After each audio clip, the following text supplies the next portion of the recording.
नमस्कार दोस्तों, study with Dev channel में आपका स्वागत है। दोस्तों, हम पढ़ रहे हैं भारत में संवैधानिक विकास। 1781 का जो सेटलमेंट हुआ था वहां तक हम चर्चा कर लिए हैं। आज हम देखते हैं 1784 का पिट्स इंडिया एक्ट। तो जो 1784 का पिट्स इंडिया एक्ट है, इसको देखते हैं हम क्या है। तो कंपनी एवं भारतीय शासन पर नियंत्रण करने के लिए इस एक्ट को लाया गया था तथा एक बोर्ड ऑफ कंट्रोल, ये एक नियंत्रक बोर्ड है, इसको बनाया गया इस एक्ट के अनुसार। इस बोर्ड ऑफ कंट्रोल में 6 सदस्य होंगे। जो राज्य सचिव है वह अध्यक्ष होगा, एक चांसलर होगा तथा 4 प्रीवी काउंसिल के सदस्य होंगे, यानी 6 होंगे। कंपनी के राजनीतिक कार्यों पर ये नियंत्रण करेगी। यह जो बोर्ड ऑफ कंट्रोल है, जो कंपनी की राजनीतिक कार्य है उस पर यह नियंत्रण करेगी।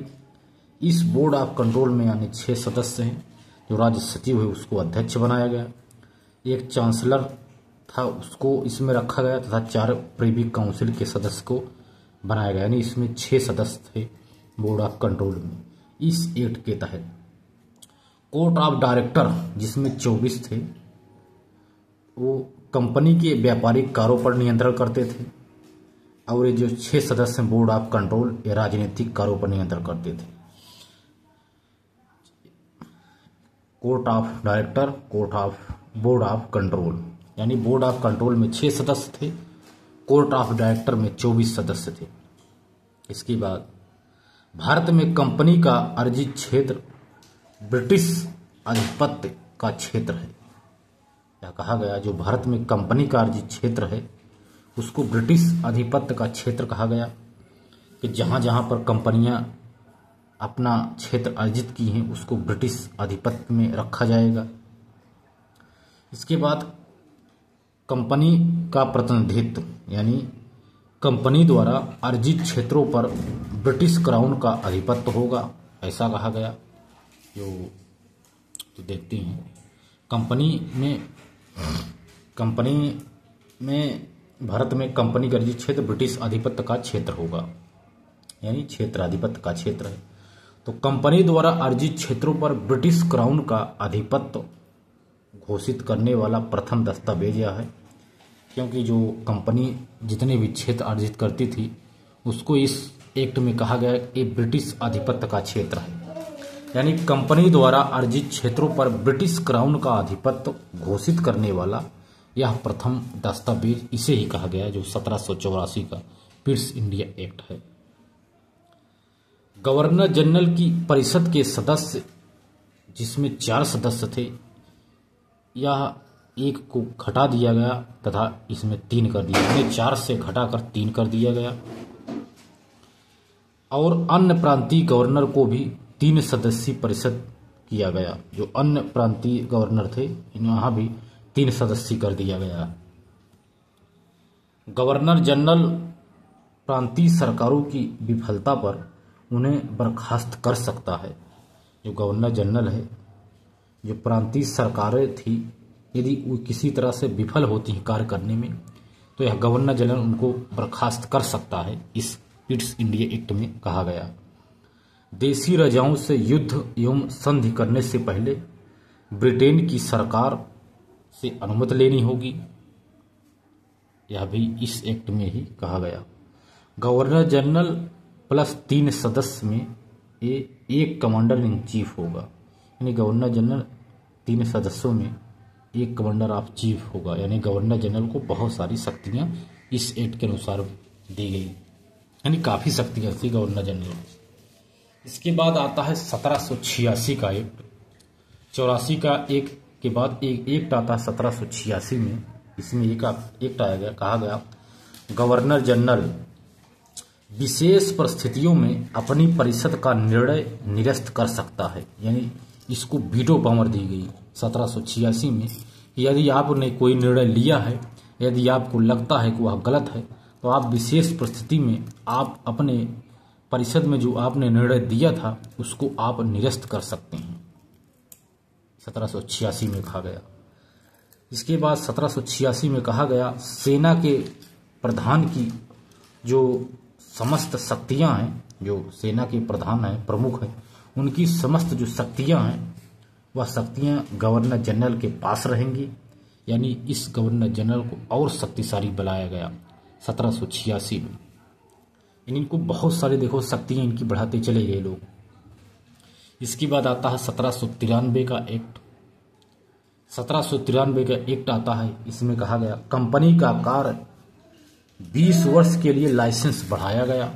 जो लाइसेंस मिलता था उस लाइसेंस को 1793 के एक्ट में 20 वर्षों के लिए इसे बढ़ाया गया तथा कंपनी के राजनीतिक कार्य जो थे वो ब्रिटिश क्राउन के लिए हैं। कहा गया जो कंपनी के राजनीतिक कार्य हैं वह ब्रिटिश क्राउन के लिए इसे सुरक्षित रखा गया।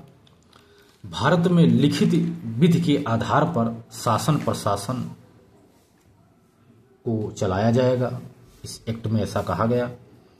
बोर्ड ऑफ कंट्रोल जिसमें 6 सदस्य थे, इनका वेतन भारतीय राजस्व से दिया जाएगा।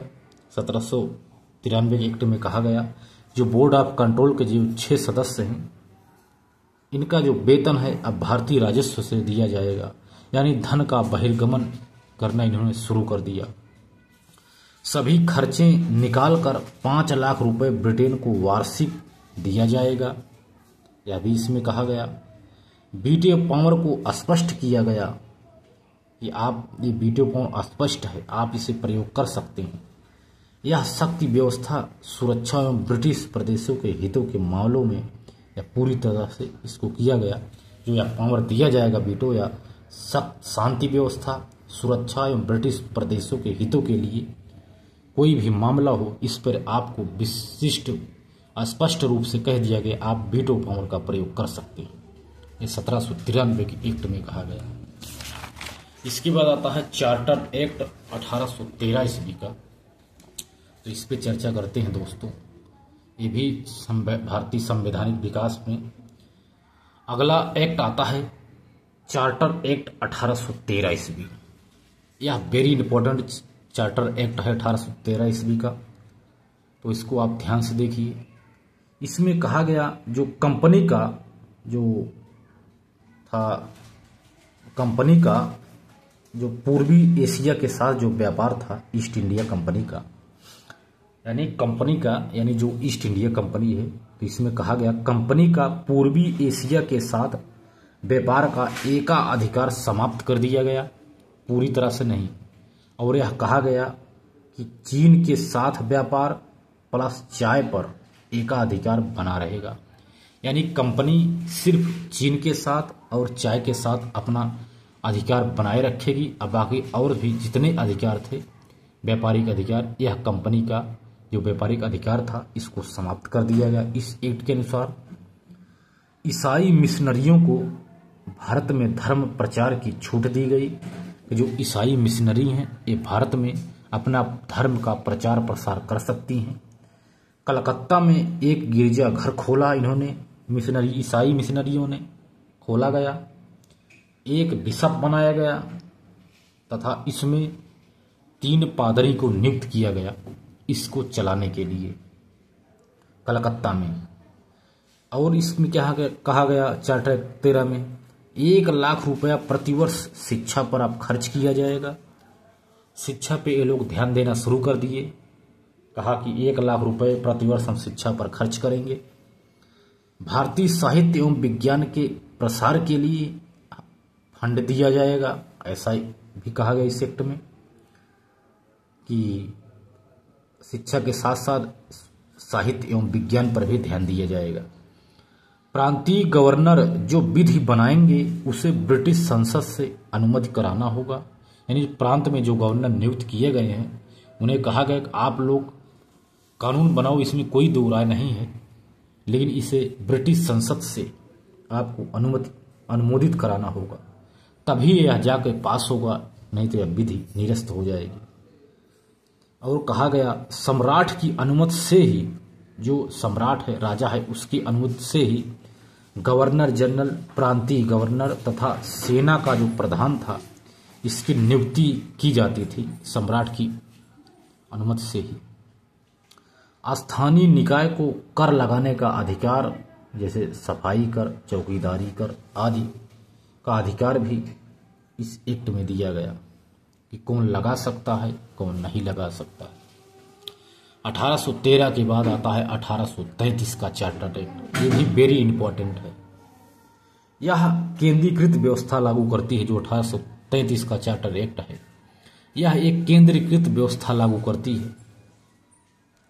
इसमें कहा गया बंगाल के गवर्नर जनरल को भारत का गवर्नर जनरल बना दिया गया। इस एक्ट के अनुसार जो बंगाल का गवर्नर जनरल था, इसे संपूर्ण भारत का गवर्नर जनरल बना दिया गया। भारत का प्रथम governor general Lord William Bentinck को बनाया गया। यह पूरे भारत पर राज करेगा। जो गवर्नर जनरल की शक्तियां हैं, इसको और मजबूती से बढ़ाया गया और मजबूत कर दिया गया। भारत का गवर्नर जनरल और उसकी परिषद पूरे भारत के लिए विधि बनाएगी। इस एक्ट में कहा गया प्रांतीय गवर्नर की विधि बनाने की जो शक्ति से उसको वापस ले लिया गया कि आप लोग अब विधि नहीं बनाएंगे प्रांत में, क्योंकि समस्त शक्तियां भारत का एक गवर्नर जनरल नियुक्त किया जाएगा, उसकी परिषद होगी, वो जो विधि बनाएगी वो पूरे भारत में लागू होगी। इसके बाद भारत के जो गवर्नर जनरल की जो परिषद में 3 की जगह 4 सदस्य होंगे। जो 3 सदस्य एक कम कर दिया गया था, उसको फिर से एक इसमें जोड़ दिया गया और कहा गया इसमें फिर से 4 सदस्य होंगे। चौथा जो सदस्य है, 4th सदस्य, उसे कहा गया यह एक विधि सदस्य होगा, जिसे विधि कानून लॉ का ज्ञान होगा, वही बनेगा सदस्य। तो लॉर्ड मैकाले प्रथम विधि सदस्य बने थे। जो भारत प्रथम गवर्नर जनरल के जो परिषद में सदस्य बने थे, विधि सदस्य, उन्हें कहते हैं लॉर्ड मैकाले। जो विधि सदस्य हैं, यह पूर्ण सदस्य नहीं है, यानी इनको मत का अधिकार नहीं है। ये मत यानी नहीं दे सकते। ये सिर्फ जो विधि सदस्य है, सिर्फ विधि बनाने में ये सदस्यों का और गवर्नर जनरल का सिर्फ सहयोग करेंगे। बाद में 1953 में इनको पूर्ण सदस्य बना दिया गया था। इसके बाद देखते हैं दोस्तों आगे क्या हुआ। जो गवर्नर जनरल की जो परिषद है, गवर्नर जनरल प्लस परिषद की जो बनाई विधि अब अधिनियम कहा जाएगा। यानी ये कहा गया जो गवर्नर जनरल और परिषद जिसमें 4 सदस्य अब होंगे, वो जो विधि बनाएंगे अब उन्हें अधिनियम कहा जाएगा। पहले इसे सिर्फ विनियम कहते थे, विनियम, लेकिन अब इसे अधिनियम कहते हैं, यानी एक्ट कहेंगे। यानी कंपनी का व्यापार का अधिकार पूर्णतः इसे समाप्त किया गया इस एक्ट में, 33 वाले एक्ट में। जो चीन और चाय के साथ इसका अधिकार बना हुआ था, इसको पूरी तरह से समाप्त कर दिया गया। यानी 1600 में एक अधिकार इनको मिला था कंपनी को, 1813 में एक अधिकार समाप्त कर दिया गया, 1833 में व्यापार का अधिकार पूर्णतः समाप्त किया गया। यदि पूर्णतः शब्द आएगा तभी 1833 होगा, यानी एक का अधिकार 1813 में ही समाप्त हो गया था। इसके बाद कहा गया कंपनी को पूर्णतः एक प्रशासनिक इकाई बना दिया गया। कंपनी को पूर्णतः एक प्रशासनिक इकाई बना दिया गया। सिविल सेवा में खुली भर्ती की जाएगी, यानी जात, लिंग, जन्म स्थान, रंग के आधार पर भेदभाव नहीं होगा, लेकिन कंपनी के विरोध के कारण यह लागू नहीं हो सका। इस एक्ट में कहा गया कि सिविल सेवा में खुली भर्ती करेंगे, इसमें किसी प्रकार का भेदभाव नहीं होगा, लेकिन कंपनी का इससे बहुत तगड़ा विरोध हुआ, इससे यह लागू नहीं हो सका। इसके बाद कहा गया कि दास प्रथा को समाप्त किया जाए। 1833 में कहा गया एक्ट में कि दास प्रथा को समाप्त किया जाए। तो 1833 में बेंटिंक के समय था, लॉर्ड विलियम बेंटिंक उससे गवर्नर जनरल था। फिर 1843 में नियम 5 के द्वारा 1843 ईस्वी में लॉर्ड एलनबरो ने दास प्रथा को समाप्त कर दिया। इसकी भूमिका बन गई थी 33 में ही, 1833 में, लेकिन 43 में जाके एलनबरो ने इसे समाप्त किया। विधि आयोग का गठन का प्रावधान किया गया। इस एक्ट के तहत 1833 में विधि आयोग का गठन का प्रावधान किया गया। 1834 ईस्वी में विधि आयोग जो गठित की गई थी उसके अध्यक्ष लॉर्ड मैकाले को बनाया गया। विधि आयोग गठित की गई थी। दंड के कानूनों को संहिताबद्ध करें, यानी भारतीय दंड संहिता 1860 बनाया गया। 1833 एक्ट के बाद ही इसे बनाया गया, 1860 बनाया गया, काफी समय बाद। अंग्रेजों को बिना लाइसेंस भारत आने जाने रहने की अनुमति भी इस एक्ट के द्वारा दे दी गई।